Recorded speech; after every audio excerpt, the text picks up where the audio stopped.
0.4 billion po ang na-veto po sa flood management program. Para magkaiba yata tayo, 2025. Sa amin po rito, 16.7 billion involving 153 projects. Lahat ng konektado sa flood control project, sinama namin. Kaya mas malaki itong aming numero. Meron din palang flood. May sipag pa eh. Yes, nakakalat po kasi yung Nakakalat. flood control sa iba't ibang programs. Meron sa SIPAG, meron sa Yeah. Ang sa inyo yata, flood management Yes, program flood lang. management program. Okay, that accounts for the difference. So my first question to Sec Vince is, what is the vision, his vision, the administration's vision for 2026? And this will probably be a Marcos administration 2.0 vision. Kasi nga, in 2022, for the 2023 budget, ang sinabi lang vision nila is BBM, build better more. Tama ba? Better ba yung B, no? Kasi from build to build better more. But before that, indulge me lang for 70 seconds. I want to show you a video of my questions in 2022 and correct lang ng konti na sinabing si President Marcos daw ang unang nagbulgar sa flood control. To be fair, Senator Joel, myself, sino pa ba? A number of senators napansin na ng 22-23. To be fair naman kay Senator Lacson, binulgar niya yung ghost.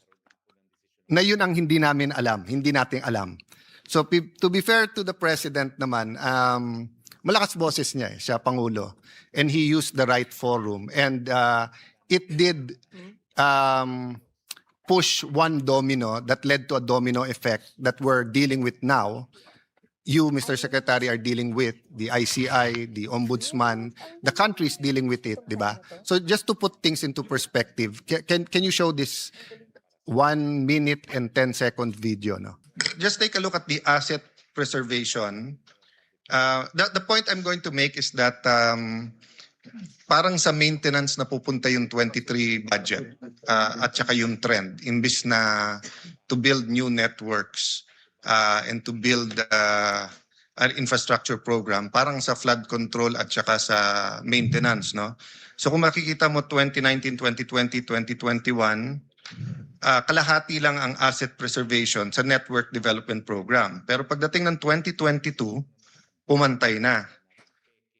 Ganun din ang flood control, no? From 90 billion, it's now 166 billion, no? Ang local program tinanggal noong 2022 and it was replaced, it was included na sa convergence and meron bago silang item locally funded projects, no? So next slide.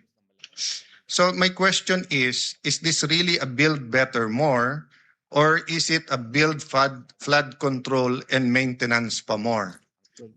So just take a look at the asset preservation. The point. So umulit na yan. So first of all, I was telling my staff, munti ko nasuotin ulit yung barong na yun today. Buti lang, hindi ko nasuot ulit. As you would see, di ba? The plan has to follow the vision. So napakaganda na from build better, more. At that time, 160 pa lang. But from 90 to 160 flood control, I think, if I'm not mistaken, Sec Vince, di ba, when you took over, of course, maraming stinap this year. It was 300 something this year, di ba? 255. 255. In this 2026. In the DPWH budget, Yes. hindi kasama dyan yung nasa Unprogrammed? sa unprogram, Yes, di tama ba? po. Yes. So pag sinama mo yung unprogrammed, medyo abot ng 300 Yes, ata or tama po. something. Okay. Yes, correct po. Okay, so makita mo, when we sounded the alarm, it was 160. Tapos nag-300 pa. Yeah. I mentioned this to Sec Vince when he took over when he grudgingly took over because I don't think he really wanted to accept the job, but he doesn't say no to a challenge. Hindi pa natin tititignan yung maintenance. No, so I'll go to that later.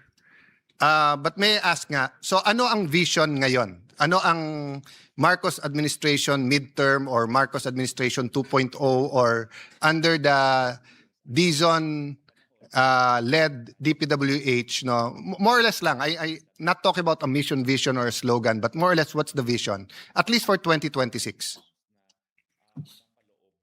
Ang vision ng DPWH and of course the vision of the President is transparent and accountable and to continue the Build Better More concept.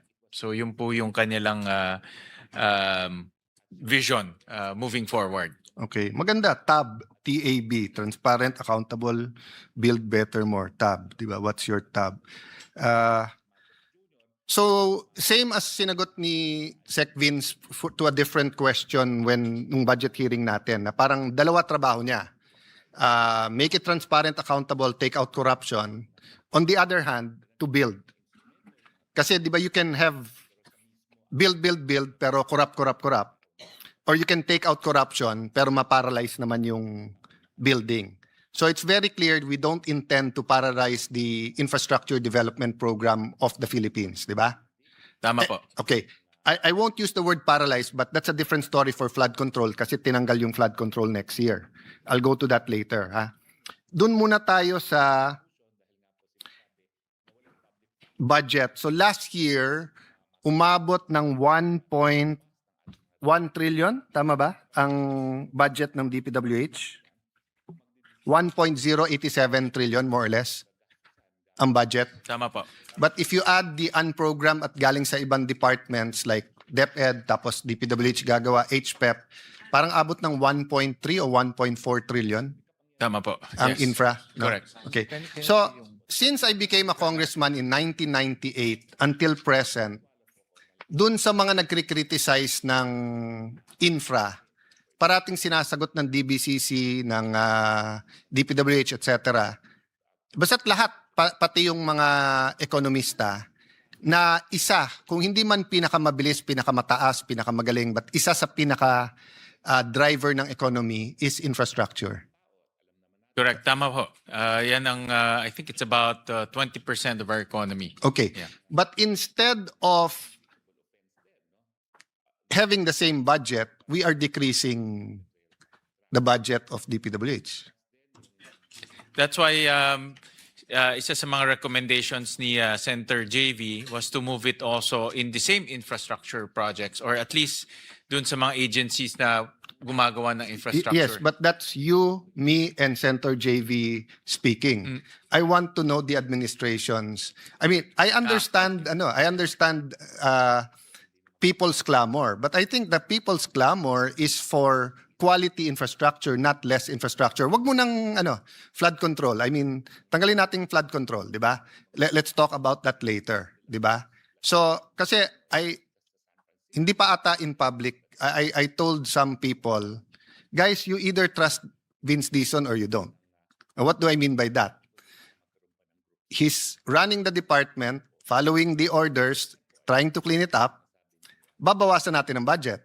Pero titirhan din natin ng 550, 600 billion. So if you trust him with 600 billion, what's the difference with trusting him with 900 billion? Diba? So for me, logic muna. Do you trust him?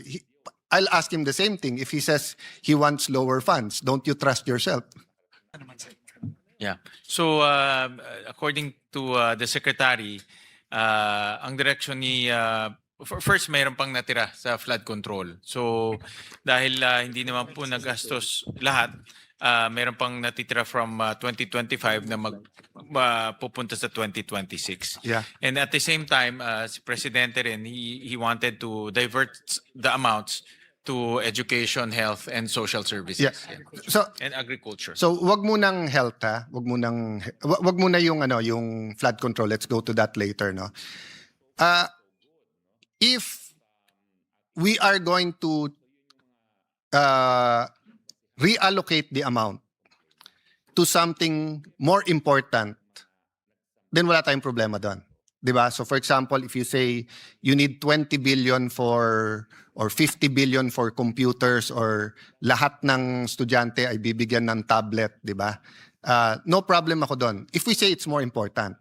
But if we're just saying kasi galit ang tao kasi ang infra ganito etc. Kasi yung so far sa apat na binanggit nyo Mr. Chairman, not all but mostly narinig ko rin sa inyo. Yes, we need help. But I think 30% ba 40% ng barangays in the Philippines walang primary health center. And all studies in the world shows that it's not hospitals but primary health centers. Okay. In the most highly urbanized areas in the country, 2 to 3 shifts na ang schools. So we need school buildings and not ordinary school buildings. In Taguig, 7 floors with elevator na and air condition ang binibuild. I think in Manila, 10 floors atas. We're exploring that also. No? And these are all basic. Wala pa tong mga high-tech laboratories, sports, etc. I know in Valenzuela, ang gaganda ng inyong basketball, yung inyong mga sports centers, no? I know yung city hall nyo maganda. But what so same sa agriculture. Agriculture medyo iba ng konti kasi hindi lang infra. You did a lot of other things, but you do need a lot of farm to market roads and irrigation. And again, it has to be quality, 'di ba? May nakita na naman ang ilan mga senador, I think Senator Tulfo and Senator Lacson and yourself dun sa paggawa ng mga infra, no? But again, what I'm saying is that infra pa rin to. So I'm not questioning if Sec Vince is saying na there are certain areas like Bulacan dahil natanggal yung kalahati ng personnel namin. Is it Mindoro ba yung isang area na of concern? Mindoro, ganito. So wala akong problema kung sabihin mong a different department o hindi. Let me have a sub question. Is it true that sa fourth quarter netong 2025 we're expecting only a 3% growth? Hindi naman. Based doon sa discussion natin during the general principles, ang target kasi is 5.5 to 6.5, but we're not gonna hit 5.5. So maybe For the year. But ang balita ko, year. baka 3.5 lang daw sa fourth quarter. Hindi naman Masama daw, daw sabi ni ang Secretary. tama sa Sabi ni spending. Secretary Vince, hindi naman. Oo. But full year, they were expecting between 5 to 5.5. No, ililink ko lang yon. Kasi nga, government spending and then spending from spending, or the velocity of the peso kung malaki talaga sa infrastructure. Kasi what's the rule of thumb sa project na walang corruption? 10% ba yung kita ng Well, reasonable, contractor? I think reasonable will be 10 to 12%. No, it's by law di ba? Yeah. It's by 10 to 15. it's 10 8 to 15. 10 by department order. Yeah. DPWH. So, sabi mo ng totoo yun, 8 to 10, then may VAT yan di ba? May VAT. Oh, may VAT Yes, may kayo. VAT. So, sabi mo ng taxes is 10 to 15%. So, that's already 25%. Then, rule of thumb, labor is 30 ba? Ilan percent ang labor? Just rule of thumb, of course, for different projects.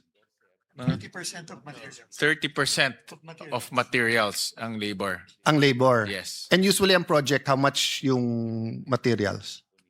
I thought 30% is usually labor and then 30-40% is About 40%. materials is 40. So if labor is 30% of materials, 12% lang. Akala ko 30% ang materials. 40% materials, 30% labor. Kasi labor intensive pa ang Pilipinas Okay. Anyway, I'm not gonna debate on that. Ito lang point ko. Assuming 20-30% materials, kikita ang hardware at importers at of course kung local. Assuming 30% ang labor or 20%, kikita lahat yan. Gagastos lahat yan. Kung maganda project. Di ba? That's why nga, it's a multiplier. And to areas na meron pang NPA or other rebel groups, sabi nga nila, di ba, books and roads rather than bullets, di ba? So the more that you have roads, the more the progress, papasok na rin dyan tubig, kuryente, internet, etc. No?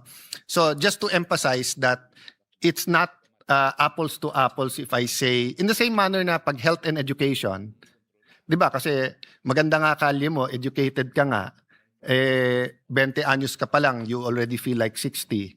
Or the issue I keep bringing up, yung stunting, di ba? Yung pagkabansot. 30% of our people, sadly, are in danger of stunting. Di ba? And like, Is barn ba one of the pinaka-challenge pagdating sa infrastructure? Even before the Marawi rehab. I would Yeah, assume, no? generally, yes. I would assume, di ba? Generally, yes. Yeah. Malaki land area, tapos... Correct. Yeah, so katulad doon, sila ang highest din sa stunting, 33%. Yeah. So may relationship din Yeah, yung development economic eh. development, di ba? Oh. Yeah. And then of course, mas may insurgency, mas delikado, mas hindi nakakapasok din yung mga contractors to build or for example, walang gusto mag-aral doon so walang school kung may gulo, no? So I'm just emphasizing Yes. that the job of the DPWH is much more than building highways, schools, covered courts, to digress lang ng konti. Are you going to digress but on the labor? Is the secretary planning to keep the IAW? Yes po. That the answer is on the affirmative. Okay. That's 3%. 3%, tama po ba? 3.5. Okay. 3.5 po. So, hindi po biro to eh. Kasi if you have a budget of 500 billion, 3.5% is 15? More or less 15.5. 16 billion, no? So, in 2022, I told Secretary Bonoan, Sir, I'll give you a breakdown. I'll assume regularity. I'll assume kailangan yung ganung kalaki and everything. Pero may pakiusap ako. Come up with a checklist and isama nyo sa regional director at RD and DE nyo na siguraduhin lahat ng empleyado ay may SSS, PhilHealth, at template na ginamit sa Bulacan, and I think na ito yung parang pangkaraniwan ng sinusunod ng mga iba't ibang district engineering office. Kasi nahirati na sila. Halimbawa, isang example, paulit-ulit ginagamit yung photograph. Kasi pagka may progress billing at saka final billing, supported ito ng mga litrato, yung progress ng paggagawa. So ang nakita namin doon, at least 6 na litrato yung paulit-ulit na ginamit. Halimbawa, nagamit na nung 1 taon, natapos na yung proyekto doon, yung the same photograph or photographs, gagamitin ulit para maningil sa bagong proyekto. Paano namin natuklasan? Kasi ang DPWH, meron silang tinatawag na geotagging. Tapos meron dyan nakasulat na grid coordinates, yung exact na lokasyon ng proyekto. Ngayon, nung kinumpare namin yung mga photographs doon sa bago at sa huli na kumpleto na, nasingil na, pati anino ng poste, pareho eh. Tapos pati yung tao, yung relative positions ng mga tao, yung crane, hindi talaga nagbago. Ang binago lang petsa. From say, halimbawang 2024 o 2023 yung unang photograph, babaguhin lang yung petsa, gagawing 2025. So ganun ang isang scheme, isang pamamaraan. Yung isang pamamaraan din, yung 2 appropriation sa GAA, tigwa 100 million. Hindi lang isang case ito, marami ito. Pag sinabi kong case study, bawat study may mga iba't ibang mga kaso pa, sub-cases, ika nga. Isipin, pare-pareho yung modus operandi. Halimbawa, yung Taguig River, tukuyin ko na, Taguig River, by yung linear meters, halimbawa, isang proyekto, 100 linear meters yung gagawa ng slope protection. So, yung 10 meters doon, yung overlap sa susunod na phase na panibagong linear meters, panibagong kontrata yon. So, nung kinompute namin, ang lumalabas na kwenta per linear meter ang gastos pag slope protection, nasa mga 481,000 pesos. So, kapag tinakpan, in-overlap yung sabihin nating 10 linear meters, so natapos na yung 100 linear meters, pero yung 10 linear meters doon, yung overlap sa susunod na phase, so bali 90 linear meters lang yung ginawa, pero ang sisingilan, pang 100 linear meters. So agad-agad, nadaya yung gobyerno ng mahigit 4 milyong kagad kasi 10 times 481, that's 4.8 million pesos kagad. Ang haba nun, pagkahaba-haba, yung susunod, yun nga, yung malayo, nakita namin yung proyekto 2,000 meters away, ginamit para dito sa bagong proyekto na sinisingil. So may mga nakapirma doon ng mga DPWH officials sa Taguig. Actually, ang nakakasakop dito, yung tinatawag na First Metro Manila District Engineering Office. Ang jurisdiction nito, Pasig, Pateros, at saka Taguig. Pero uniquely, yung Taguig, kasi ang modus operandi sa Taguig, talagang controlled by one and the same person. Nag-iisa lang yan, si Senator Alan Peter Cayetano lang yan. Walang makakagalaw doon nang wala siyang go signal. Na-identify na rin namin at kinukumpleto namin yung money trail. No? Kung paano inihahatid ng contractor, yung kickback, kanino binibigay, tapos ang final repository, may mga pangalan kami dyan. At meron kaming testimonya patungkol dyan. So it's up to the Ombudsman to evaluate kung magne-necessitate ito, sufficient na ba ito, para umabot to sa tinatawag na reasonable certainty of conviction. Pag umabot doon, necessarily, ipapile nila information sa Sandigan Bayan and warrants of arrest will be issued. Kung aabot doon, ayoko pangunahan yung ombudsman kasi may sarili silang pamamaraan pag-evaluate ng mga ebidensya. Pero sa amin, based sa aming experience din, dahil doon sa mga nauna naming na-investigahan sa Blue Ribbon Committee at naipadala rin namin yung records sa ombudsman, medyo tansyado na namin. Calculated na namin kung ano yung aabot doon sa tinatawag na reasonable certainty of punishment. But sabi ko, ayoko pangunahan, magsasagawa sila ng sarili ng fact-finding based on the records and documents that we sent them and affidavit. Tapos, magsasagawa sila ng sariling evaluation. Magpe-preliminary investigation sila. DPWH has a number of key programs and types of projects that we may be interested to be enlightened and to find out what these programs are all about. Now, I will name a few of them. Yung Asset Preservation Program. When we say Asset Preservation Program, ano po ba ito? Under the sub-programs, Mr. President, Senator Lacson, meron ho dito preventive and maintenance, rehabilitation, construction, upgrading of damaged paved roads, rehabilitation, construction of roads with slips, slope collapse and landslide, construction, upgrading, rehabilitation of drainage along national roads. So nakikita ko ho dito, marami ho dito ay preventive maintenance at pag-aayos po ng mga existing roads, Mr. President. And then Network Development Program.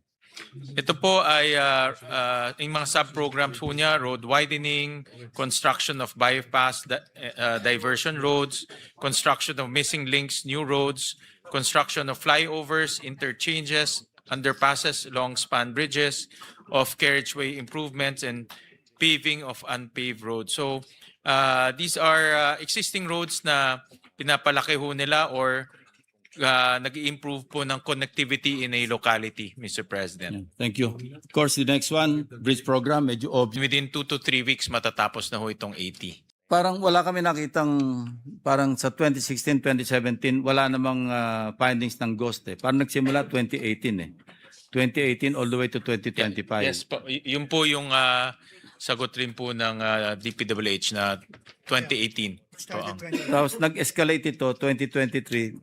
Meron kaming slide dito yung 2023 to 2025 1.006 trillion yung sa under the program program appropriations, yung regular budget. Sa program merong 151.426 billion. Tama ho, Senator Ping, ganyan rin po yung aming Yes. nakikita. Saka alam ko rin, nalista natin yung saan program, di ba? Yes, po. Nagtanggal Tama na po. tayo. Wala pa substandard dito, Mr. President. Ghost pa lang ito. Kaya nga ho, tsaka yung unprogram is really, dito ho natin makikita kung paano po, masasabi ko, paano na-abuse yung unprogram dahil 151 billion in 3 years sa flood control. No? Na wala pong master plan, wala pong wala pang ang plano, Walang tsaka program walang of work, walang program of work. Sabi nga ni Secretary Vince, ni plano wala ho no? So and ang program po ay deliberate na linalabas po yan. Dapat may request. Hindi lalabas po yung unprogram kung wala pong request. No? So mayroon talagang nag-request. Yeah, may breakdown nga po kami dito, 2023, under unprogrammed. 34 billion. 2024, 107 billion. Medyo naawat ng 2025, 9.47 billion. Nag-inspection din, nagbabalidate din kayo ng substandard? O wala pa? Hindi pa nagsi-start? Kasama na rin po yung substandard. Ilan na yung substandard? Out of how many?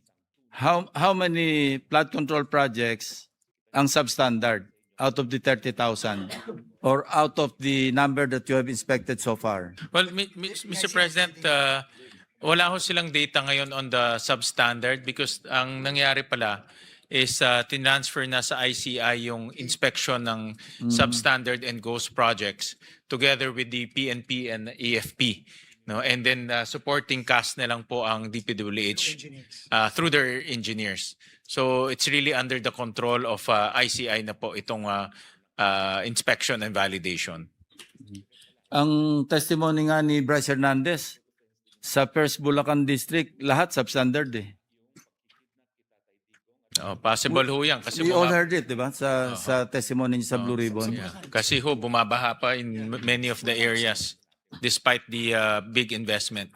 Ikot ko lang yung UP and CPAG. Dahil naggawa sila rito, mas hinimay pa nila eh. No?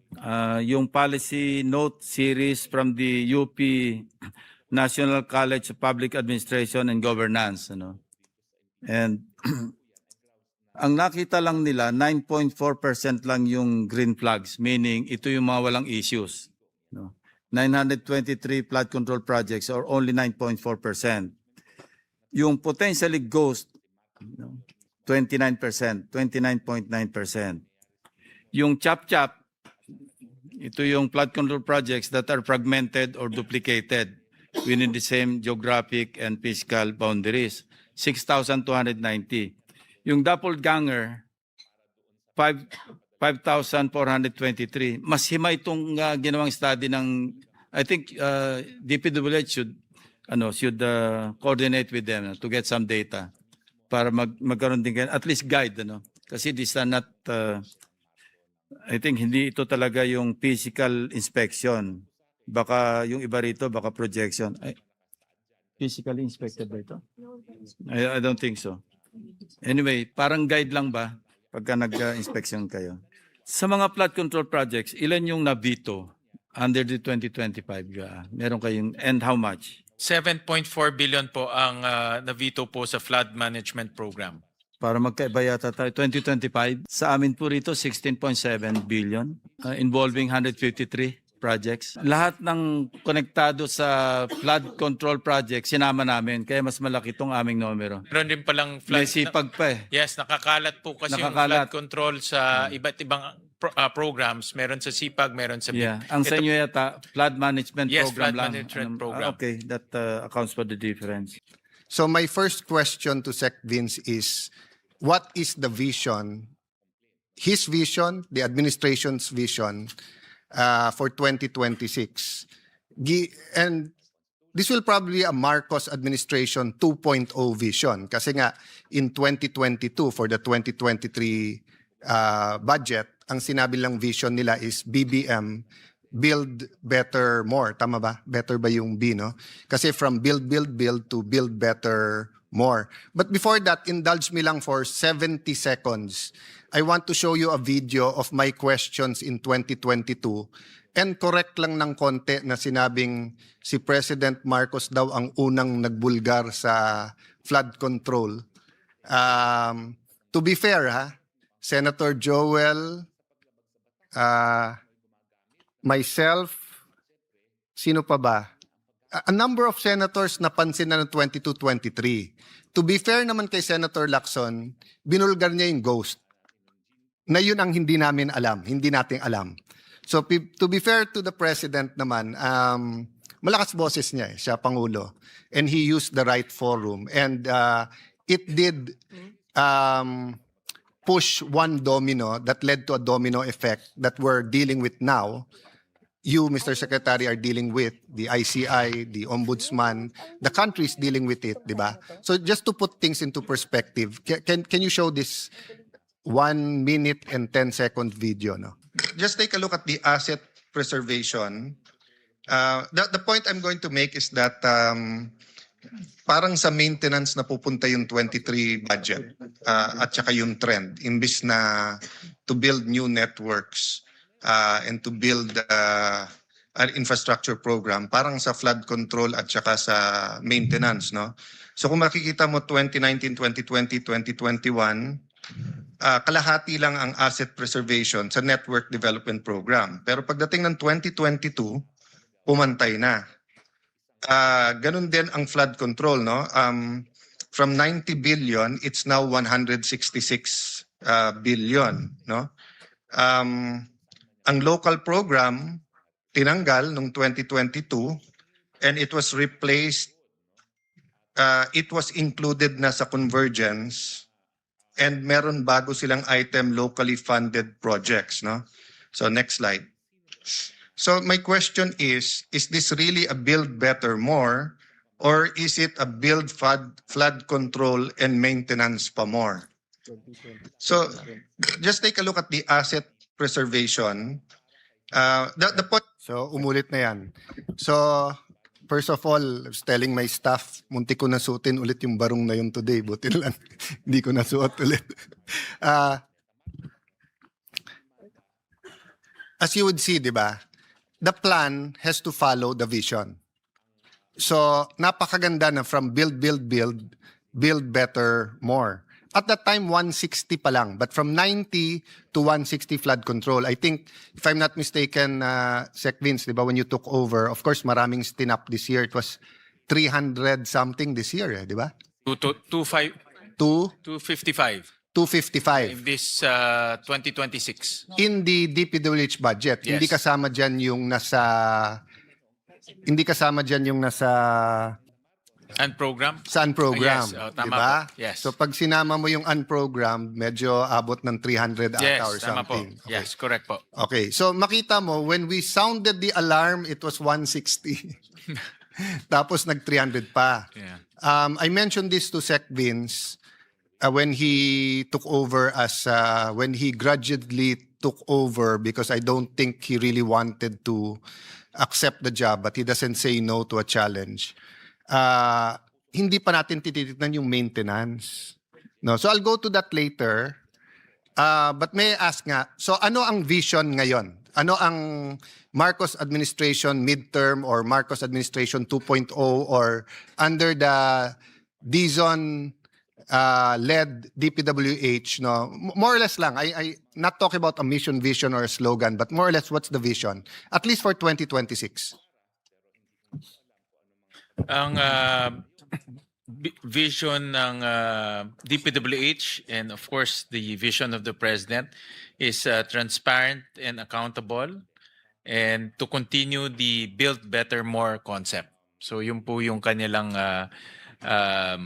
vision moving forward. Okay. Maganda. TAB. TAB. Transparent, accountable, build better, more. TAB. Diba? What's your TAB?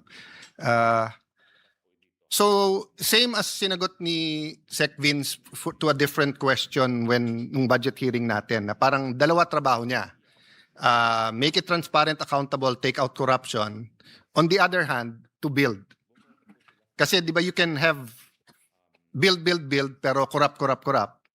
Or you can take out corruption, pero ma-paralyze naman yung building. So it's very clear we don't intend to paralyze the infrastructure development program of the Philippines, di ba? Tama po. Okay. I won't use the word paralyzed, but that's a different story for flood control kasi tinanggal yung flood control next year. I'll go to that later. Ha? Doon muna tayo sa budget. So last year, umabot ng 1.1 trillion, tama ba? Ang budget ng DPWH? 1.087 trillion more or less ang budget. Tama po. But if you add the unprogrammed at galing sa ibang departments like DepEd, tapos DPWH gagawa, HPEP, parang abot ng 1.3 o 1.4 trillion Tama po. ang Yes. infra. No? Correct. Okay. So, since I became a congressman in 1998 until present, dun sa mga nagkri-criticize ng infra, parating sinasagot ng DBCC, ng DPWH, etc. Basta't lahat, pati yung mga ekonomista, na isa, kung hindi man pinakamabilis, pinakamataas, pinakamagaling, but isa sa driver ng economy is infrastructure. Correct. Tama ho. Yan ang, I think it's about 20% of our economy. I understand people's clamor, but I think the people's clamor is for quality infrastructure, not less infrastructure. Wag mo nang flood control. I mean, tanggalin nating flood control, 'di ba? Let's talk about that later, 'di ba? So, kasi hindi pa ata in public. I told some people, guys, you either trust Vince Dizon or you don't. What do I mean by that? He's running the department, following the orders, trying to clean it up. Babawasan natin ang budget. Pero titirhan din natin ng 550, 600 billion.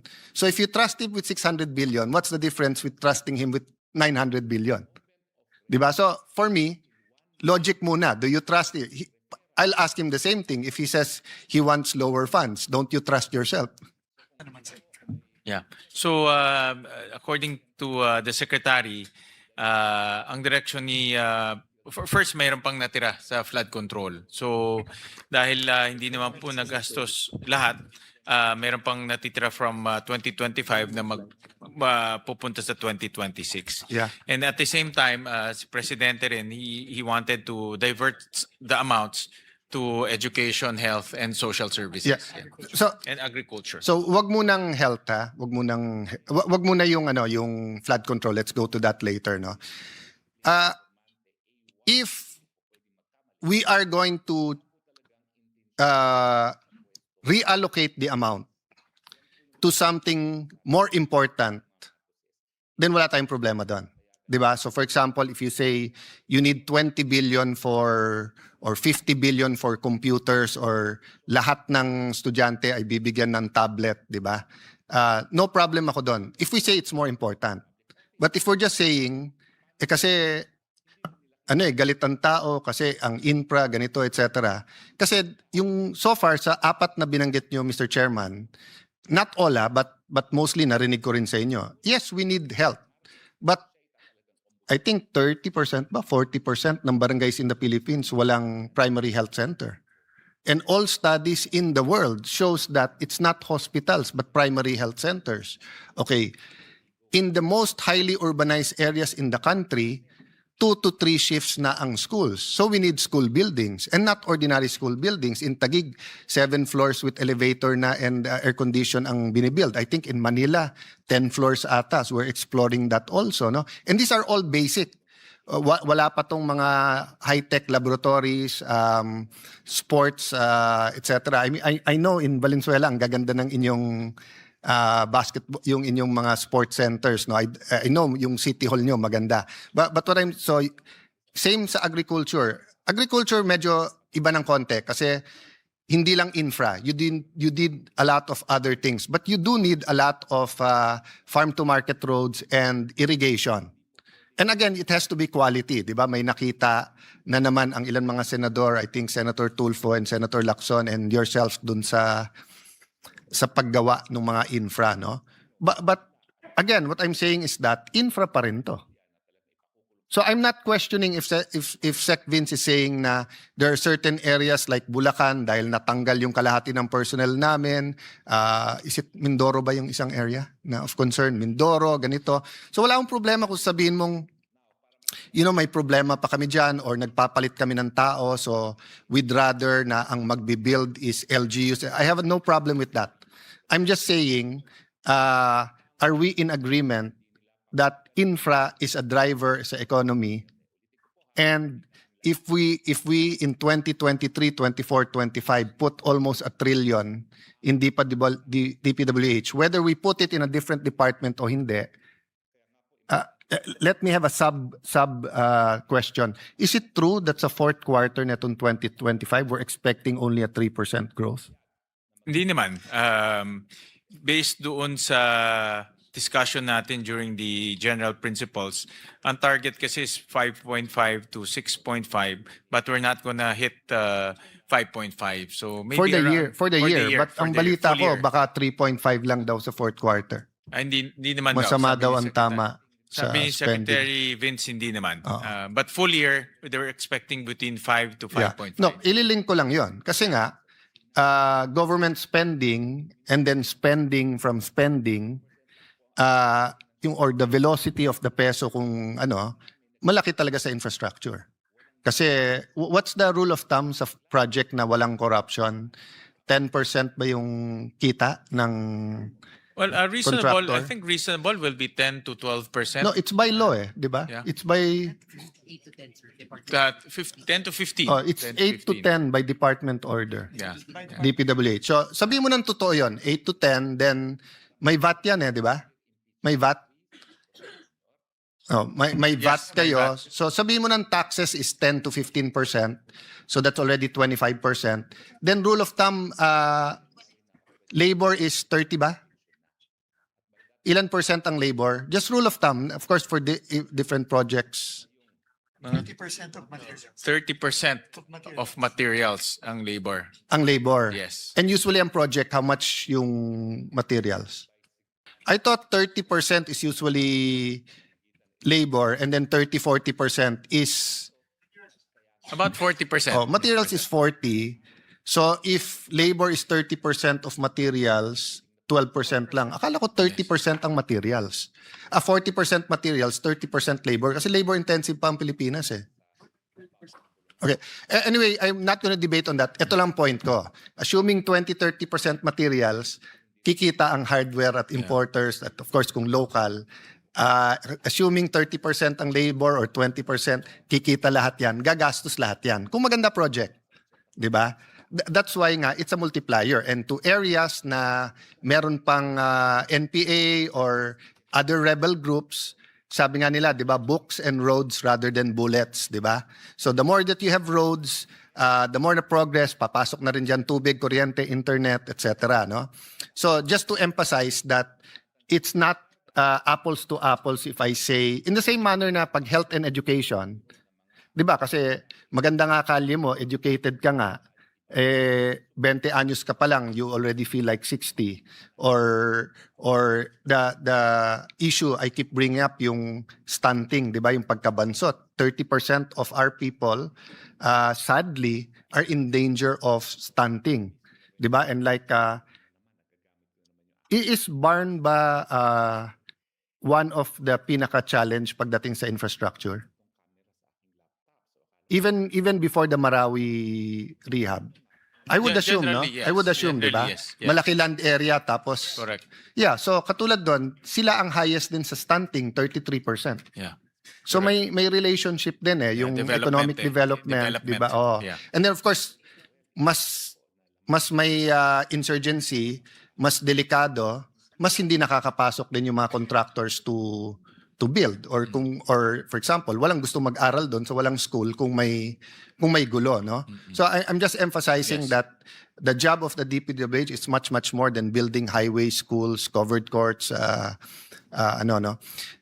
digress lang ng konti. Are you going to digress but on the labor?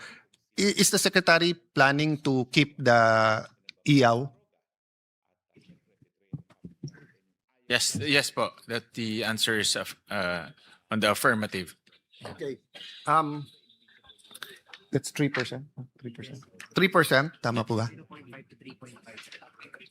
3.5. Okay. 3.5 po. So, hindi po biro to kasi if you have a budget of 500 billion, 3.5% is 15? More or less 15.5. 16 billion, no? So, in 2022, I told Secretary Bonoan, Sir, I'll give you a breakdown. I'll assume regularity. I'll assume kailangan yung ganung kalaki and everything. Pero may pakiusap ako. Come up with a checklist and isama nyo sa regional director at RD and DE nyo na siguraduhin lahat ng empleyado ay may SSS, PhilHealth, at pag-ibig, etc. Kasi by law, kailangan naman yun sa contractor. And in fact, sinabi ko sa kanya noon that will help make sure na walang kalukuhan, walang ghost. Ang alam ko hindi ginawa pag hiningi ko ngayon, hindi nyo mo mabibigay. Ang usapan natin may checklist at isa-submit nila. So imagine if you have a 100 million project, the whoever gets the IAW gets 3.5 million. Eh wala ka namang gagawin, hihingin mo lang sa contractor yon eh. So I won't debate kung ginawa o hindi, but in behalf of the workers, Yusek Sadain, I think you were here then, no, when I asked for that, di ba? Nandito ka noon, di ba? So may I ask for that, Sec Vince? Kasi may part 2 dapat yon. There are certain programs in the United States na pag federal yung infrastructure, they give 125 or 150% doon sa manggagawa. 3 reasons. 1, para hindi parating sa private sector ang pinakamagaling na gumagawa. Kasi kung minimum wage mo, let's say sa Metro Manila is 550, if you give 25% more, 625, di ba? 2, they're building the infrastructure of the, di ba? Then 3, it's a sample kasi. If the government cannot pay our contractors better, di ba? So like sa private sector, no offense sa atin mga real estate developers, but makikita mo yung stocks nila at saka yung income nila pataas ng pataas. Pero yung buhay ng latero, ng electrician, ng tagahalo ng simento, hindi nagbabago. So I'm not asking you to do that now. Maybe you can study it. But the first part really is to make sure that the social protection of yung manggagawa, di ba, happens. Okay. Can I add a third one which is easier? Well, it's easy for you, Vince. It might not be easy for construction at 20 years old, 25. Malamang yun hindi nakapag-aral eh. Di ba? Kasi kung nakapag-aral, they'll find something less manual and more... I remember Vince, Sec Vince, yung... Was it Cebu or Clark? Yung nag-bring in pa ng German para sa kahoy. Parang 20 German skilled workers. Clark Airport. Sa Clark, di ba? Airport. And I remember you were telling your people na sana may technology transfer kasi isipin mo kung 20 lang yon, di ba? Pero isang buong airport, so isipin mo kung may 100, and I remember I think Sen Win, you brought this up also eh. Yung isang angal nun, Sen Joel brought it up. But during that time, Sec Vince, you weren't in the legislature, but you were in the build team. Yung angal nila about some private buildings, builders bringing in Chinese workers. But if you remember in some of our off-the-record meetings with some building owners, lalo Filipino-Chinese, sabi na, boss, yung ibang pumunta dito, half the time nagagawa. Kaya ang laki na titipid. Kasi skilled. But I guess kasi they're more than 1 billion Chinese eh. So, just by scale, di ba, kahit sabihin mong 2% sa Pilipinas, 2% sa China ang skilled, ang dami. Di ba? And ako, on one half, I want efficiency, so sana mabilis. On the other half, gusto ko Pilipino yung gumagawa. Di ba? But what other countries did is to make sure may technology transfer. So, yun nga. So, those are the 4 things. Please use EAW to also benefit the workers by social protection. Number 2, consider that in the future, whether it's by law or by executive order or administrative order, if you can give the workers a little bit more, total sa contractor at sa corruption na punta, bigyan natin yung mga manggagawa ng mas malaki. Number 3,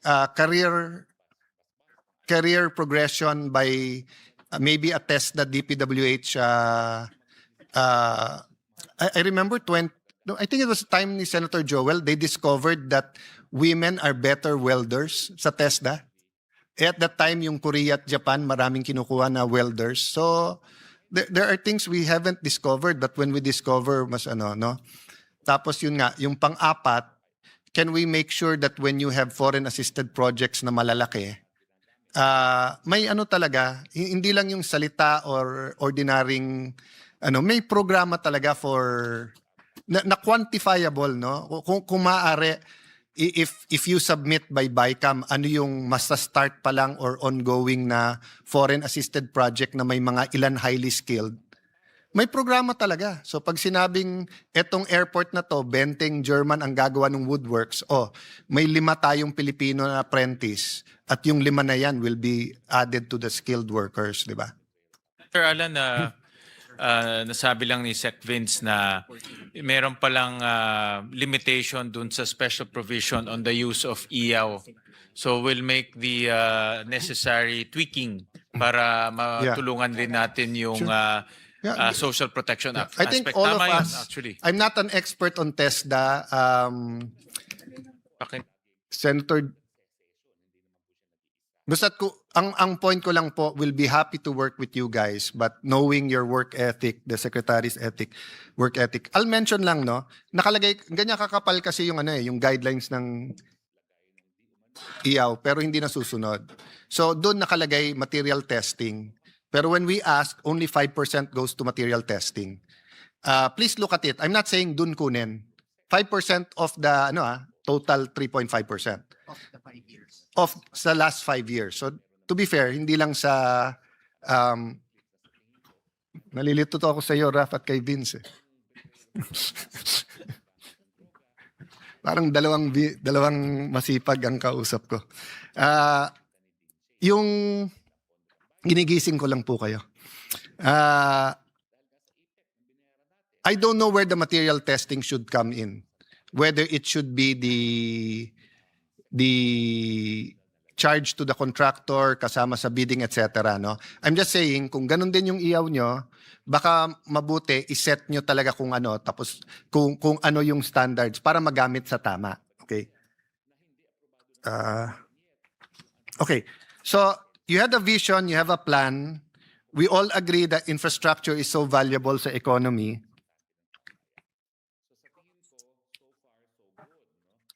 SecVince is not against other agencies and LGUs doing the infrastructure, correct? He's not against that. In fact, I think he is he partial favors that. to it. Yeah, he favors that. Ang caveat ko lang kasi, there's 1 or 2, 3 years. I forget now sa tagal ko sa gobyerno whether it was Pinoy's time or before or after that. I'm sure it wasn't Duterte's time. Pinasa yung infrastructure sa DepEd, hindi rin maayos eh. Okay. Hindi rin naayos because they didn't have the engineers, matagal din bidding, etc. And then the usual problems, wala rin lupa, no? Yun lang caveat ko, no? But having said that, is it on the record that he in fact encourages, LGUs, other agencies? In fact, napag-usapan ho namin ni Sec Vince, yung mga natitirang school building sa kanya, he's thinking of partnering with LGUs para for the LGUs to construct. So I won't talk muna about the Senate version or the House version. NEP muna tayo, NEP. Magkano ang NEP ng 2026? 881B, tama? Can you show this? 881. 881, okay. Sa 881 na yan, I know things have changed, kasi nga may flood control pa yan.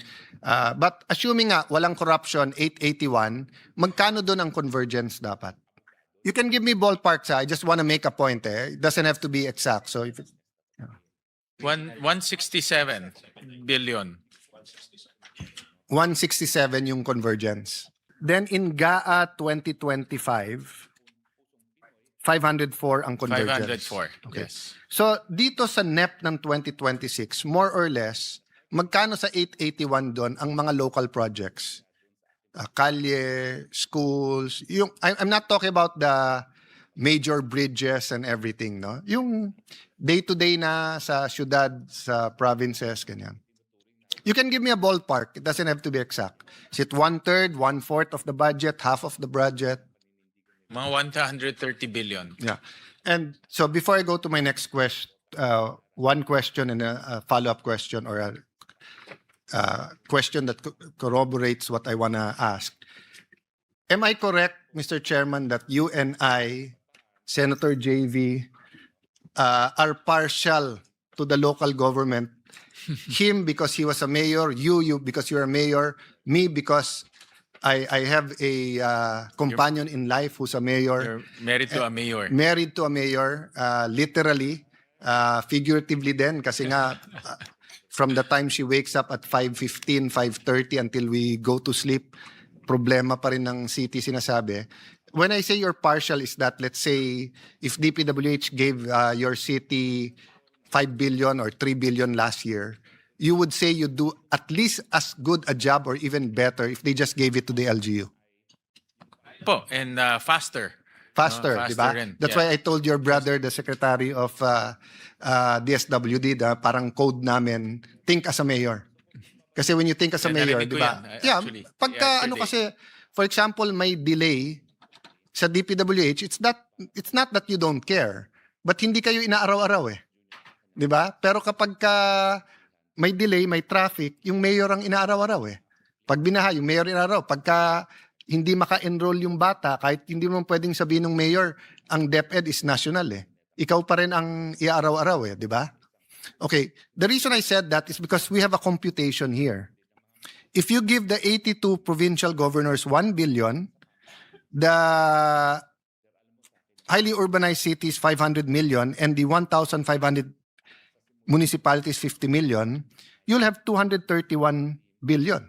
So ang balita ko, part of what we will do as a reform is that we will get resolutions from either a letter of the mayor or I see the DPWH nodding in concert, di ba? So kung kukuha din tayo ng resolution sa kanila, ba't hindi lang natin bigay yung pera? Sila nang gumawa. I see the chairman nodding but not answering. I know, Mr. Chairman, it's bicameral, so I don't know if the other house will say yes. And there's only 4 of us in the session hall. There are many others not in the session hall. I think even our beautiful and masipag Senate President tonight, Senator Legarda, will say yes. That if eventually we go back to around 750 billion for DPWH, 1/3 lang to, 231 billion. Okay, Mr. Chairman, may I put that at your doorstep and may we take a look and consider it? Yes, Senator Alan, Mr. President. Actually, maraming agencies ngayon are looking at partnering with LGUs. DA, I agree, Mr. DepEd, Chairman, but ang kaibahan nito, it's more than partnering. it's Kasi downloading. now we're listening to them rather than telling them what to do. Now we're saying, you know what you need. We can have a menu para din, ano, di ba? So, for example, sinasabi niyang DPWH ngayon at ng ating mahal na Pangulo na dredging is important. Oh, so, and many LGUs, Taguig, does it by administration. I think, I don't know if we borrow or we have a dredging machine. Di ba? So, rather than sa haba-haba ng prosesyon sa simbahan din ng tulay, or mathematically, the shortest point between, the shortest distance between 2 points is straight line eh. Iniiba pa natin eh.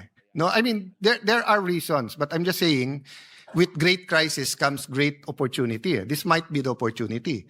Then DPWH can start being more of standards. So for example, sasabihin ng DPWH, sa bawat region, ganito ang cost ng materials, ganito. Then we can tell the LGUs. Pag sinabi yung flood control, may flood ka na gusto mong i-control. Di ba? So obviously, pag may flood control, either the area is flooded, being flooded, experiencing flooding, or you expect it to experience flooding. You don't need flood control in areas that are not flooded and you do not expect to be flooded, di ba? So for example, it's Roland, pag nag-develop ka doon, may development kasi alam mo, because of the development, baka magkabaha. So kahit wala, maglalagay ka na. Hindi mo naman hihintayin magkabaha pa, di ba? Pero in areas na walang, I mean, last 10 years, walang development, last 10 years, wala namang katabi, wala namang tributary yon, hindi ka gagawa ng flood control. There's nothing to control eh, di ba? Para mo lang sinabing crowd control eh. Kung sasabihin mo, sa pinaka-rural na area na 10 lang nakatira, unless doon tayo magrarally, anong ikra-crowd control mo, di ba? Okay. I make that point because I'd like to know, for my education, many people are confused. Parang lumabas kaya tayo binabaha dahil lang sa corruption sa flood control eh. So for example, sa Bulacan, no doubt, kaya lumala ang baha dahil sa corruption at ghost. Pero kaya nga tayo naglagay ng flood control doon because bigla silang binaha. When I say bigla, the first time. Afterwards noon, every year after, binabaha. So what are the causes of baha or flood? We can go through it together. Pollution and silted tributaries and rivers, Yeah. correct? Climate change. Climate Sabi ko change, nga kay Vince, nakita ko lang Climate sa change. news. Sit down, Mr. Chairman, if Yeah. you'll indulge me. Yung nakita ko lang sa Vietnam, ang laki ng baha ngayon, no? Because of apparently heavy Yeah, rainfall. the amount of rain sometimes is like one storm can be equivalent to 3 storms. I heard na ang ulan ngayon maiksi pero malakas. Minsan 2 hours lang yung dati ng 3. So may natural causes katulad nun, 'di ba? Of course, sabihin ng mga climate scientists and activists hindi natural din 'yon kasi nga nag-pollute din tayo. Yeah. Okay. The other cause is we build where we're not supposed to build.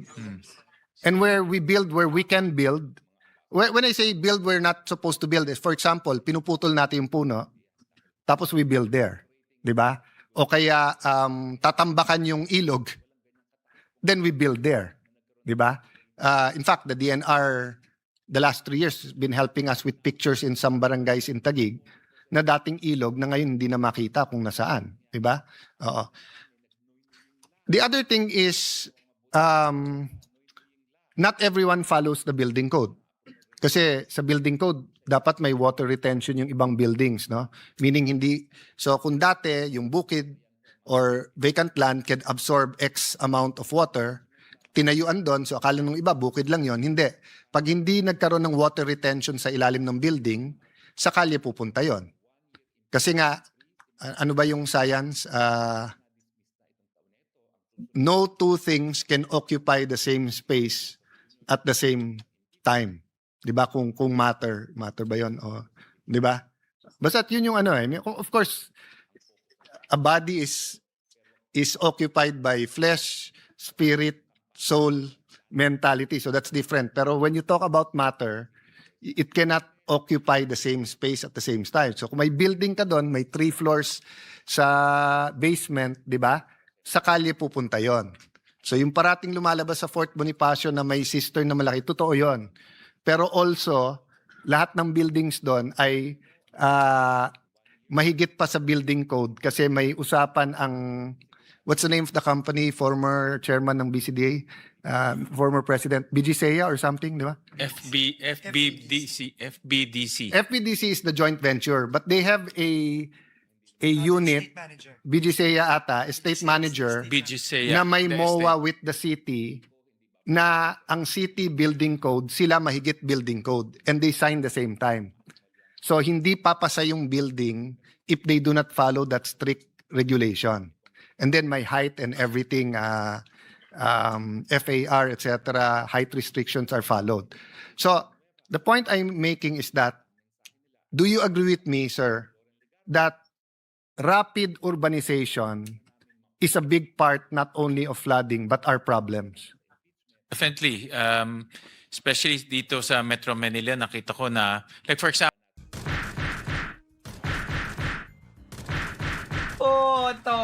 sarap naman sa ears.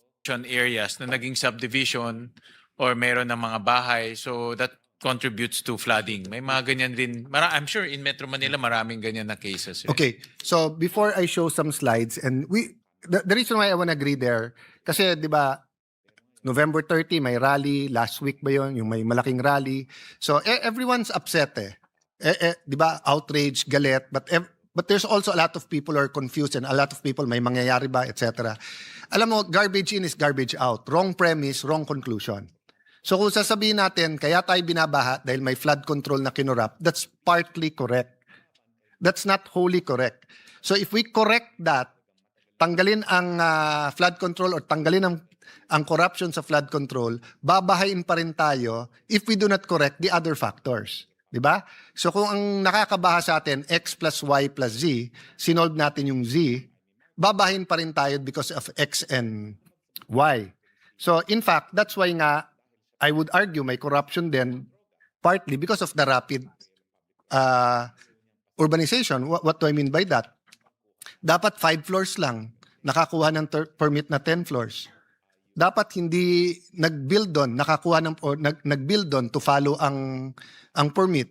Dapat 1 meter, 2 meters away from yung ilog, pati yung ilog tinayuan na, 'di ba? That's part of the corruption. You are co-leading the executive branch's effort to address the flood control issue.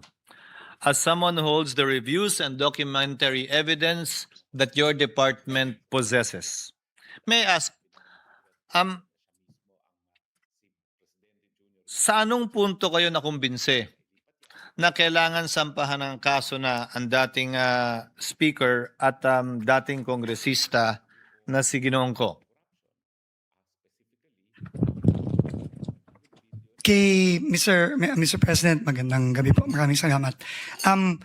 Kay former Congressman Zaldico po, ito po ay unang refer na ng ICI at ng DPWH nung, kung di ako nagkakamali po, end of September or a few weeks after mabuo ang ICI, nag-refer po kami sa Ombudsman, Office of the Ombudsman ng referral to file cases on the projects in Oriental Mindoro involving SunWest Corporation. At in fact, ito din po ang unang kasong final ng Office of the Ombudsman itong nakaraang linggo sa Sandigan Bayan na kinagabasan na rin po ng warrants of arrest laban kay former Congressman Zaldico at sa iba't iba pang mga opisyales ng DPWH at ng iba pang mga private individuals. So at that point po, base sa inspeksyon na ginawa namin nung nandun po ako sa Mindoro kasama ni Governor Bons Dolor, at sa ebidensyang nakalap na ipinasa po namin sa ICI nung ito ay nabuo, dun po namin sabay na final sa Ombudsman yung referral na yon. At yun na rin nga po ang unang kasong final sa Sandigan Bayan nitong nakaraang linggo lang. Yung sa dating speaker, Mr. Secretary, kailan po ito napagpasahan? Opo, ito po ay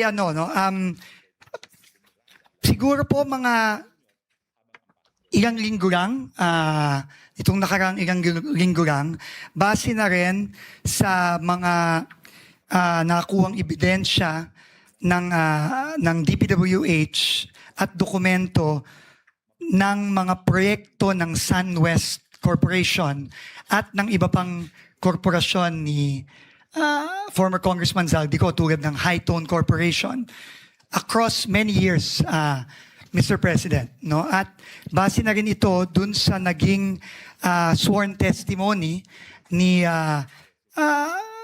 Sergeant Gutesa dito sa Senate Blue Ribbon hearing. At base po doon, sinamit po namin yon as facts sa Office of the Ombudsman kasama ng ICI. Kasama na rin po nung mga interviews ng ICI kay former Speaker Romualdez. At yun po ang naging basihan nung aming mga rekomendasyon na isinumiti po namin sa Ombudsman nung Biyernes. At ang kabuang halaga po nito ay?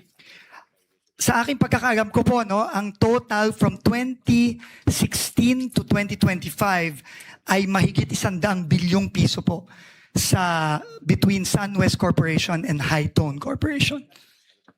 Thank you, Mr. Secretary. Thank you, Mr. President. Pangalawang katanungan po, nabasa ko pero hindi ako tiyak na sinama bilang bahagi ng mga ebidensya ang affidavit ni Gutesa o Orly Gutesa. Sa kabila ng pagkakaroon nito ng problema o issue sa notaryo o pagnotaryo na lumabas sa pagdinig ng Senado at gayon din ng mga newspaper reports. Totoo nga po bang kasama ito? Kasama po. Kasama po ito dun sa facts o datos na ipinasa namin sa Ombudsman nung Biyernes. Dahil sa kabila po ng issue at problema? Ayon po sa aming mga abogado, nung pinag-aaralan po ito, ito naman po ay sinumpaan during the Senate Blue Ribbon hearing. At base po doon, isinama po namin ito doon sa aming sinumite sa Ombudsman. Bilang panghuling katanungan, Mr. Secretary, di po kaila sa publiko ang relasyon ng dating speaker sa Pangulo. May naramdaman po ba kayong anumang pangamba o pagdadalawang isip kaugnay sa ginawa po ninyong paghahain ng kasong ito? Wala po, Mr. President. Wala po. In fact, sa lahat po ng aking pag-uusap sa ating Pangulo, consistent po siya sa kanyang sinasabi na kung saan po ang ebidensya, doon po tayo pupunta kahit na sino pa po ang pwedeng maisama. Basta tututok lang po kami sa ebidensya at yun po ang aming isusumite. Thank you very much, Mr. Secretary. At this juncture, Mr. President, tatlo lang po talaga yun, Hindi mga apat. Majority Leader. At this juncture, Mr. President, I'd like to make a brief manifestation to end my interpellation of the Department of Public Works and Highways. Ginoong Pangulo, mga ginagalang kong kasamahan, nais ko pong ilagay sa tala ng Senado na binabati ko po ang administrasyon dahil sa hindi sila sumunod o nagpadala sa anumang script o sarsuela para magkaroon ng diversyon at ilihis ang tunay na mga salarin. Tulad ng nasabi ko po, no, ako ay huling tumayo at nagsalita dito sa Senado. Ayon mismo kay Secretary Dizon, wala silang sinundang script at base sa kautusan ng Pangulo, sinundan lamang nila kung saan sila dinadala ng ebidensya. At dahil nga dito, sinampahan na po sina Co, Romualdez, Alcantara, Bernardo, Hernandez at iba pa. Alam kong naging hindi madali ang desisyon ito para sa Pangulong Marcos nang malaman niyang posibleng sangkot ang kanyang pinsan dito sa isyong ito. Subalit, Ginoong Pangulo, nais ko pa rin sabihin na binabati ko ang sigasig ng Pangulo na panagutin ang mga tunay na dapat managot at pagtutol niya sa anumang diversyon dahil madami ng mga inosenteng tao na dadamay sa tangkang paglilihis na ito. Dapat lang po tayo magalit sa korupsyon at anumang uri ng pang-aabuso sa kapangyarihan. Subalit huwag tayo maging padalos-dalos sa paghusga, maging mapanuri po tayo sa mga mema at nais lamang magpunla ng pagkakawatak-watak, hindi lamang po natin dito sa Senado, pero gayon din po sa buong bansa. Upang sa gayon, maharap natin ang mas mabibigat na problema na dapat kaharapin ng ating bansa kaugnay sa ekonomiya at pagbibigay na mas magandang kalidad ng buhay sa mas marami sa ating mga kababayan. Maraming salamat po, Ginoong Pangulo, at sa muli nagpapasalamat ako sa ating kagalang-galang na Chairman ng Committee on Appropriations sa pagbibigay sa munting kahilingan ng abang lingkod na ito at gayon din sa ating punong mayoriya sa pagbibigay din sa kahilingan ng kinatawa na ito. Walang ceasefire. Yan ang giit ni Senador Ping Lacson sa paglabas ng kanyang mga ebidensya sa mga umano'y maanumalyang proyekto sa Taguig. Maipipresenta raw ang ilan sa mga ito sa Senate Blue Ribbon Committee. Pero kailan nga ba magpapatuloy ang pagdinig ng komite? May patikim na si Senator Ping Lacson sa mga nag-aabang sa susunod na pagdinig ng Senate Blue Ribbon Committee. Sa kanyang X-account, sinabi niyang ilalahad niya sa komite ang anyay delicious na bahagi ng mga ebidensyang kanya nang isinumite sa Ombudsman. Ito ay mula sa 5 case studies na kanya umunong isinagawa sa mga infra projects sa Taguig.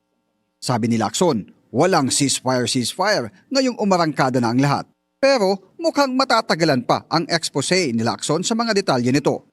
Hanggang ngayon kasi, wala pang sinusumiting listahan ng minority bloc kung sino-sino ang inonominate nila bilang miyembro ng Blue Ribbon Committee. Sabi ni Senator Erwin Tulfo, hanggat hindi napupunan ang lahat ng membership position, hindi makakausad sa anumang kailangang gawin. Mistula tuloy na bibihag o nahaharang ng minorya ang pag-usad ng mga investigasyon. Yun ho yung pananaw ko kasi parang wala pa ho sila binibigay ng names. Kaya nga po, ang promise naman ho yata kay SP na sasabit na po sila ng mga pangalan ng mga members nila. Sa plano naman ni Senator Ping na ilalahad sa Blue Ribbon ang ilang bahagi ng kanyang investigasyon sa Taguig Infra Projects, sabi ni Sen Erwin, pag-uusapan pa nilang dalawa. Ako sabi ko si Sen Ping, ano ba talaga, gusto mo mag-hear pa ba tayo rito? Kasi tatagal lang, mas mabilis na yun, di ba? Nasa Ombudsman na kami dito, mag-iimbestiga pa, tsaka yung findings namin, sasabit natin sa Ombudsman. Una nang sinabi ni Senate Minority Leader Alan Peter Cayetano na welcome sa kanya ang ginawa ni Lacson na pagpapaimbestiga sa Ombudsman sa mga kinikwestyong proyekto sa kanyang baluarte para magkaalaman na. Dahil sa flood control scandal, at parati itong paulit-ulit na binabanggit, kahit ang ating Pangulo, inuna po ito sa SONA kahapon, ibig sabihin po ito'y top of mind. So ang nangyayari po, everyone is praying. Sana Lord magbago Pilipinas. Sana may accountability. Sana lahat lumabas. And also because of that, on the toes, lahat ang pero naka-attention lahat ng politiko, whether very, very corrupt, not corrupt, corrupt. Kasi nga, alam na nandyan lahat ng mata. Sa kanyang FB Live kagabi, shinout out ni Senator Alan si DPWH Secretary Vince Dizon kaugnay ng major reforms na kailangang ipatupad para hindi na maulit ang mga ghost project at substandard na infra project ng gobyerno. Sa isa pong kanyang binabanggit po sa kanyang Facebook Live na ito na ho yung grand plan para ho siya din Ragnarok Zero Global.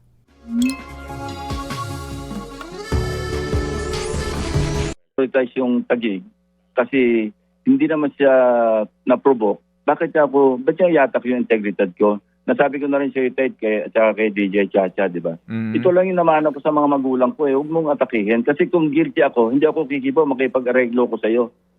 Pinakikita ko sa kanya na hindi ako guilty doon sa kanyang insinuation na meron nung katiwalian.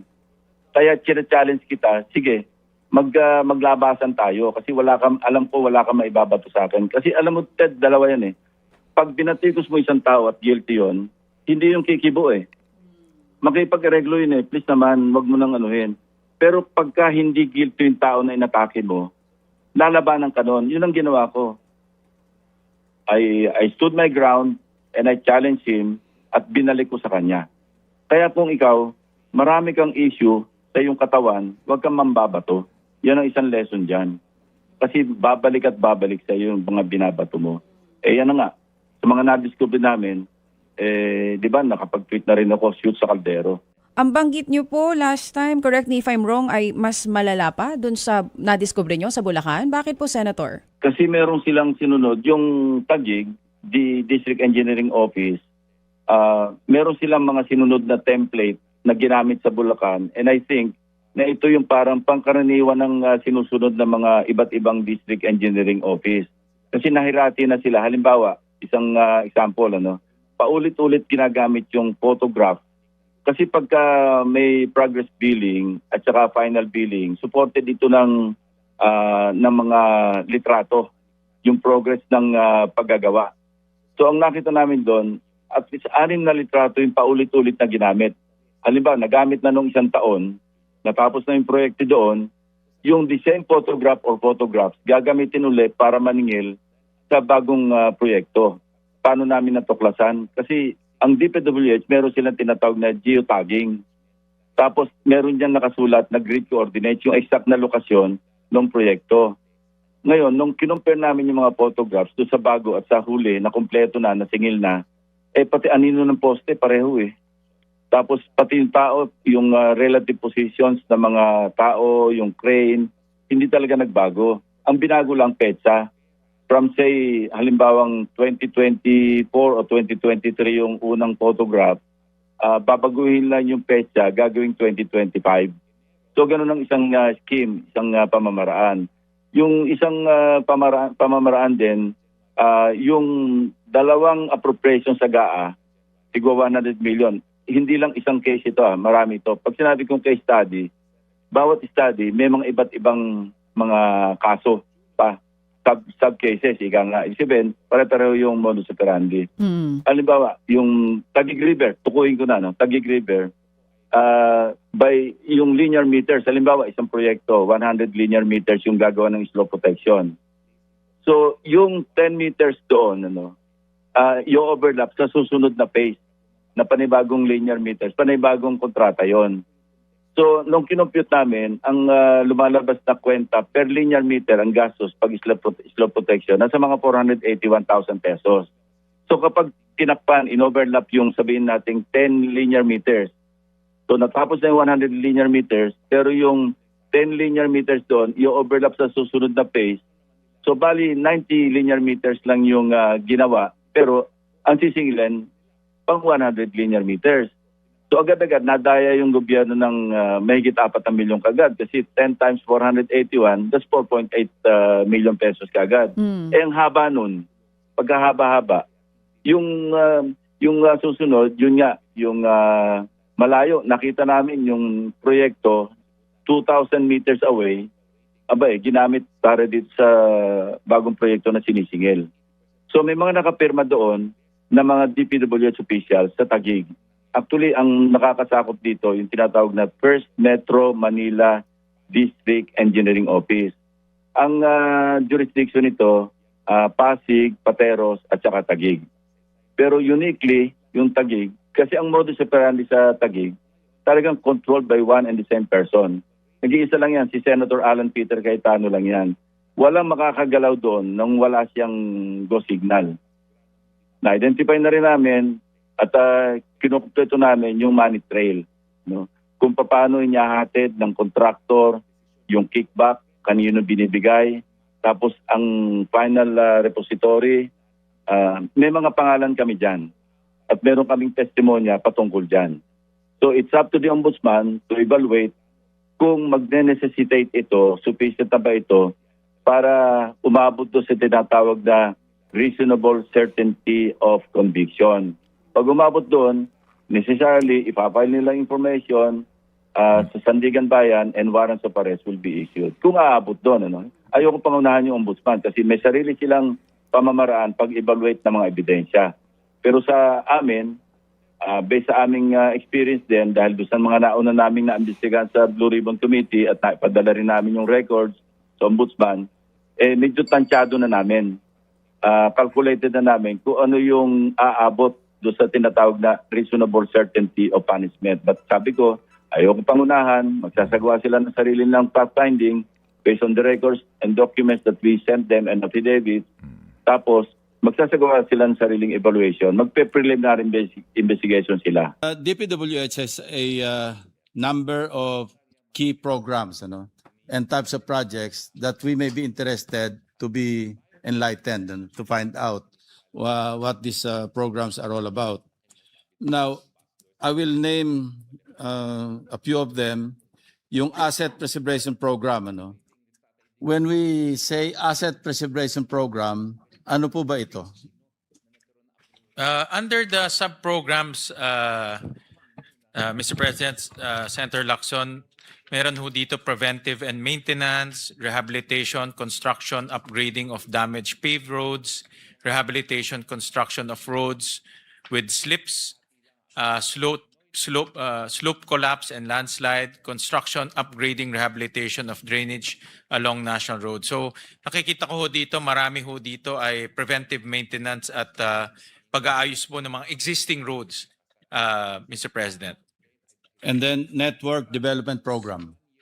Ito po ay yung mga sub-programs po niya, road widening, construction of bypass diversion roads, construction of missing links, new roads, construction of flyovers, interchanges, underpasses, long-span bridges, off-carriageway improvements, and paving of unpaved roads. So these are existing roads na pinapalaki ho nila or nag-improve po ng connectivity in a locality, Mr. President. Thank you. Of course, the next one, bridge program, medyo obvious, Yes, ito may mga self-explanatory. tulay po ito, Mr. President. Lalo na yung flood management program.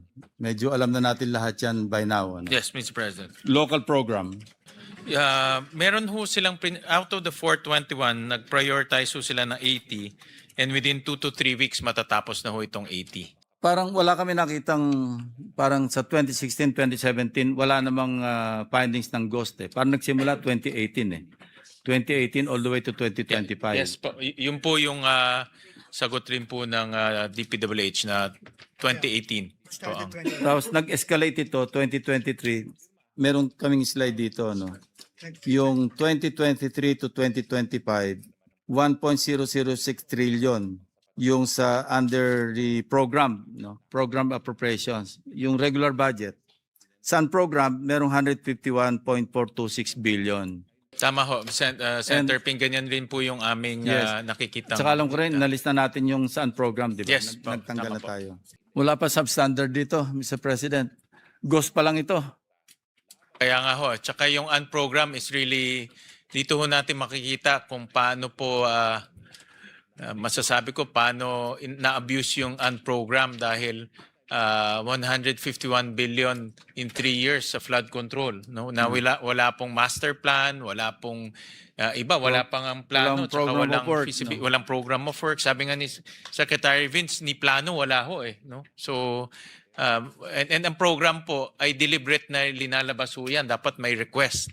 Hindi lalabas po yung unprogram kung wala pong request. No? So mayroon talagang nag-request. Yeah, may breakdown nga po kami dito. 2023, under unprogrammed, 34 billion.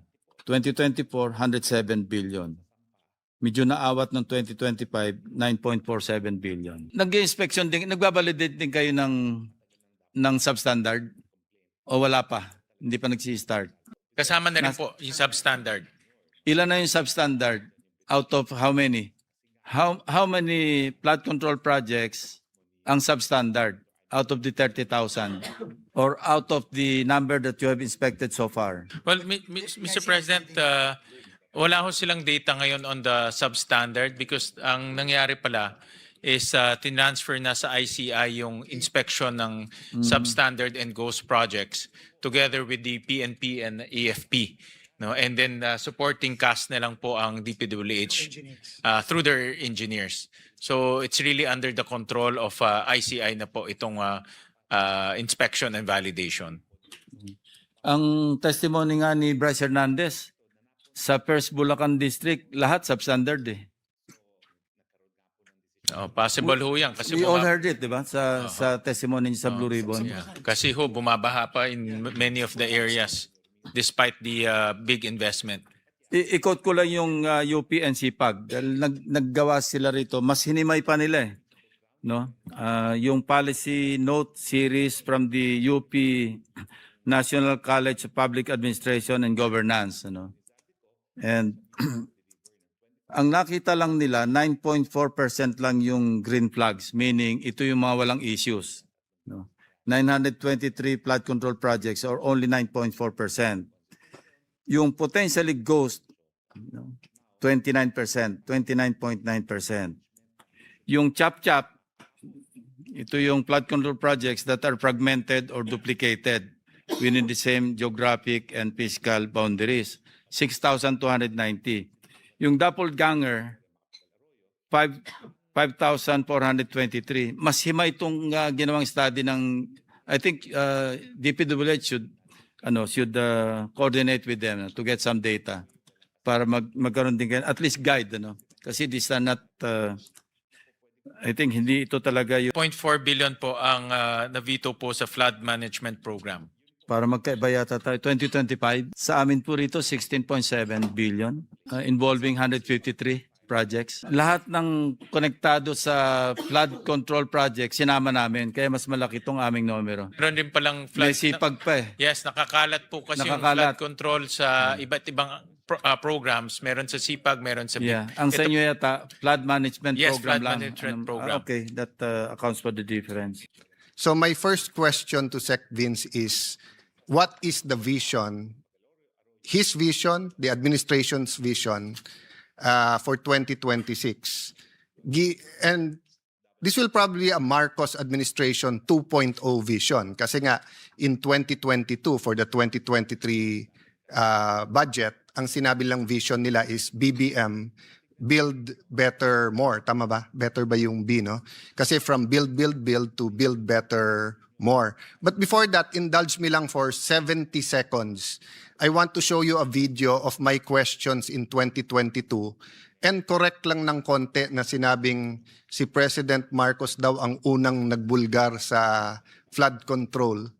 To be fair, Senator Joel, myself, sino pa ba? A number of senators napansin na ng 22-23. To be fair naman kay Senator Lacson, binulgar niya yung ghost. Na yun ang hindi namin alam, hindi natin alam. So to be fair to the President naman, malakas boses niya siya Pangulo. And he used the right forum. And it did push one domino that led to a domino effect that we're dealing with now. You, Mr. Secretary, are dealing with the ICI, the Ombudsman, the country is dealing with it, di ba? So just to put things into perspective, can you show this 1 minute and 10-second video? No? Just take a look at the asset preservation. The point I'm going to make is that parang sa maintenance na pupunta yung 23 budget at saka yung trend imbis na to build new networks and to build an infrastructure program, parang sa flood control at saka sa maintenance, no? So kung makikita mo 2019, 2020, 2021, kalahati lang ang asset preservation sa network development program. Pero pagdating ng 2022, pumantay na. Ganun din ang flood control, no? From 90 billion, it's now 166 billion, no? Ang local program tinanggal noong 2022 and it was replaced, it was included na sa convergence and meron bago silang item locally funded projects, no? So next slide. So my question is this really a build better more or is it a build flood control and maintenance pa more? So just take a look at the asset preservation. The point. So umulit na yan. So first of all, I was telling my staff, munti ko nasuotin ulit yung barong na yun today. Buti lang, hindi ko nasuot ulit. As you would see, di ba? The plan has to follow the vision. So, napakaganda na from build better, more. At that time, 160 pa lang. But from 90 to 160 flood control, I think, if I'm not mistaken, Sec Vince, di ba, when you took over, of course, maraming stinap this year. It was 300 something this year, di ba?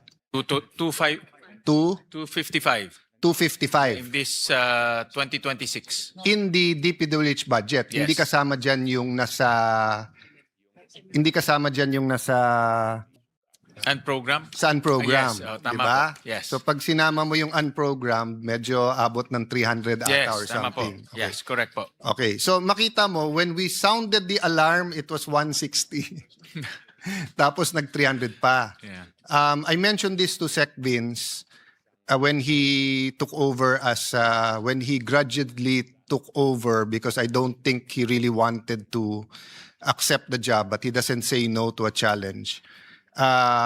Hindi pa natin tititignan yung maintenance. No, so I'll go to that later.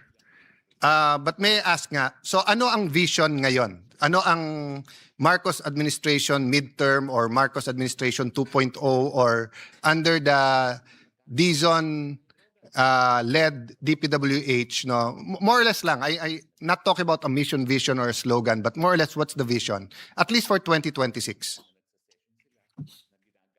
Ang vision ng DPWH and of course the vision of the President is transparent and accountable and to continue the build better more concept. So yun po yung kanilang vision moving forward. Okay. Maganda. TAB. TAB. Transparent, accountable, build better, more. TAB. Diba? What's your TAB? So, same as sinagot ni Sec Vince to a different question nung budget hearing natin, na parang dalawa trabaho niya. Make it transparent, accountable, take out corruption.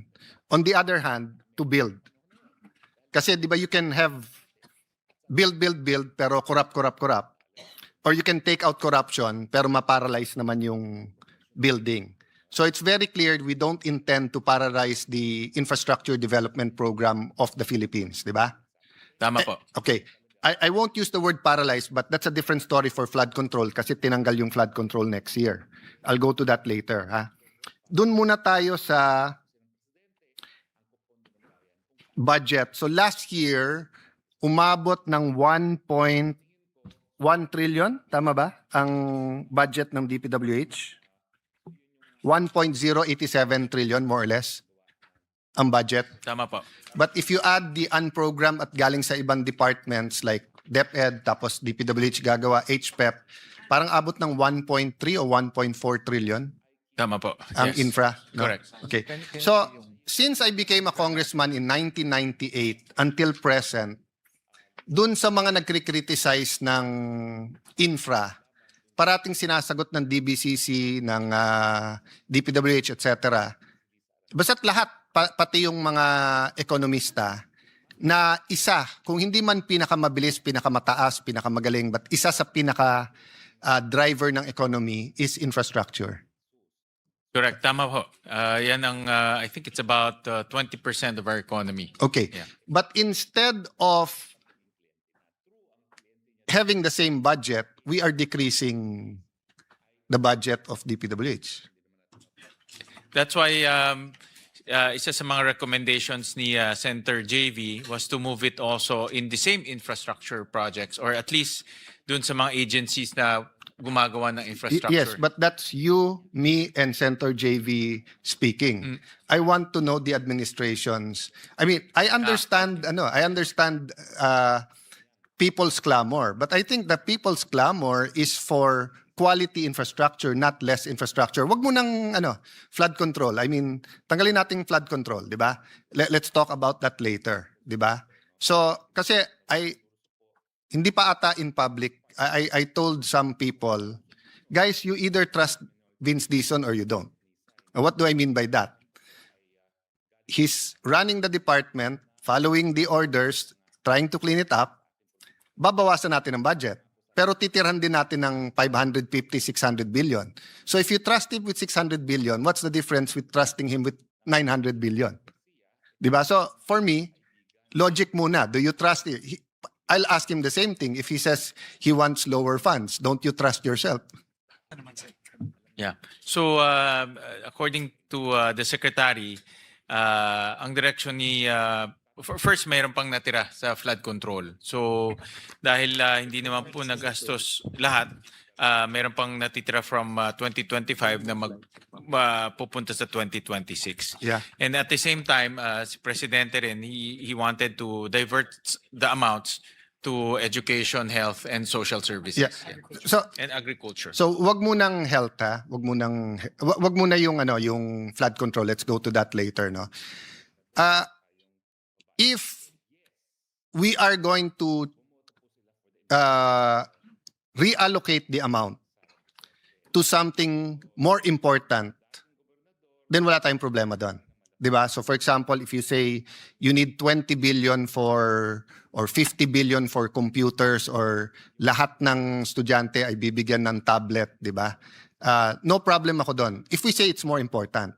But if we're just saying, kasi galit ang tao kasi ang infra, ganito, etc. Kasi yung so far sa apat na binanggit nyo, Mr. Chairman, not all but mostly narinig ko rin sa inyo. Yes, we need help. But I think 30% ba, 40% ng barangays in the Philippines walang primary health center. And all studies in the world shows that it's not hospitals but primary health centers. Okay, in the most highly urbanized areas in the country, 2 to 3 shifts na ang schools. So we need school buildings and not ordinary school buildings. In Taguig, 7 floors with elevator na and air condition ang binibuild. I think in Manila, 10 floors atas. We're exploring that also, no? And these are all basic. Wala pa tong mga high-tech laboratories, sports, etc. I mean, I know in Valenzuela, ang gaganda ng inyong basketball, yung inyong mga sports centers, no? I know yung city hall nyo maganda. But what same sa agriculture. Agriculture medyo iba ng konti kasi hindi lang infra. You did a lot of other things, but you do need a lot of farm to market roads and irrigation. And again, it has to be quality, di ba? May nakita na naman ang ilan mga senador, I think Senator Tulfo and Senator Lacson and yourself dun sa paggawa ng mga infra, no? But again, what I'm saying is that infra pa rin to. So I'm not questioning if Sec Vince is saying na there are certain areas like Bulacan dahil natanggal yung kalahati ng personnel namin. Is it Mindoro ba yung isang area na of concern? That infra is a driver sa economy and if we in 2023, 24, 25 put almost 1 trillion in DPWH, whether we put it in a different department o hindi, let me have a sub question. Is it true that sa fourth quarter netong 2025 we're expecting only a 3% growth? Hindi naman. Based doon sa discussion natin during the general principles, ang target kasi is 5.5 to 6.5, but we're not gonna hit 5.5. So maybe For the around- year, but for ang the balita full ko year. baka 3.5 lang daw sa fourth quarter. Hindi naman Masama sabi daw ni ang Secretary. tama sa Sabi ni spending. Secretary Vince, hindi naman. Oo. But full year, they were expecting between 5 to 5.5. No, ililink ko lang yon. Kasi nga, government spending and then spending from spending, or the velocity of the peso kung malaki talaga sa infrastructure. Kasi what's the rule of thumb sa project na walang corruption? 10% ba yung kita ng Well, reasonable, I contractor? think reasonable will be 10 to 12%. No, it's by law di ba? Yeah. It's by 8 to 10, sir. 10 to 15. it's 10 8 to 10 15. by department order. Yeah. DPWH. So, sabi mo ng totoo yon, 8 to 10, then may VAT yan di ba? May VAT. May Yes, VAT may kayo. VAT. So, sabi mo ng taxes is 10 to 15%. So, that's already 25%. Then, rule of thumb, labor is 30 ba? Ilan percent ang labor? Just rule of thumb, of course, for different projects. 30% of materials. 30% of materials ang labor. Ang labor. Yes. And usually ang project, how much yung materials? I thought 30% is usually labor and then 30-40% is About 40%. materials is 40. So if labor is 30% of materials, 12% lang. Akala ko 30% ang materials. 40% materials, 30% labor kasi labor intensive pa ang Pilipinas Okay. Anyway, I'm not going to debate on that. Ito lang point ko. Assuming 20-30% materials, kikita ang hardware at importers at of course kung local. Assuming 30% ang labor or 20%, kikita lahat yan. Gagastos lahat yan. Kung maganda project. Di ba? That's why nga, it's a multiplier. And to areas na meron pang NPA or other rebel groups, sabi nga nila, di ba, books and roads rather than bullets, di ba? So the more that you have roads, the more na progress, papasok na rin dyan tubig, kuryente, internet, etc. No? So just to emphasize that it's not apples to apples if I say, in the same manner na pag health and education, di ba? Kasi maganda nga kalye mo, educated ka nga, 20 anyos ka pa lang, you already feel like 60. Or the issue I keep bringing up, yung stunting, di ba? Yung pagkabansot. 30% of our people, sadly, are in danger of stunting. Di ba? And like, is barn ba one of the pinaka-challenge pagdating sa infrastructure? Even before the Marawi rehab. I would assume, no? Generally, yes. I would assume, di ba? Generally, yes. Malaki land area, tapos... Correct. Yeah, so katulad doon, sila ang highest din sa stunting, 33%. Yeah. So may relationship din yung development economic development, di ba? Oh. Yeah. And then of course, mas may insurgency, mas delikado, mas hindi nakakapasok din yung mga contractors to build or for example walang gusto mag-aral doon so walang school kung may gulo no. So I'm just emphasizing that the job of the DPWH is much more than building highways, schools, covered courts, to digress lang ng konti. Are you going to digress but on the labor? Is the secretary planning to keep the IAW? Yes po. That the answer is on the affirmative. Okay. That's 3%. 3%, tama po ba? 3.5. Okay. 3.5 po. So, hindi po biro to kasi if you have a budget of 500 billion, 3.5% is 15? More or less 15.5 16 billion, no? So In 2022, I told Secretary Bonoan, Sir, I'll give you a breakdown. I'll assume regularity. I'll assume kailangan yung ganung kalaki and everything. Pero may pakiusap ako. Come up with a checklist and isama nyo sa regional director at RD and DE nyo na siguraduhin lahat ng empleyado ay may SSS, PhilHealth, at pag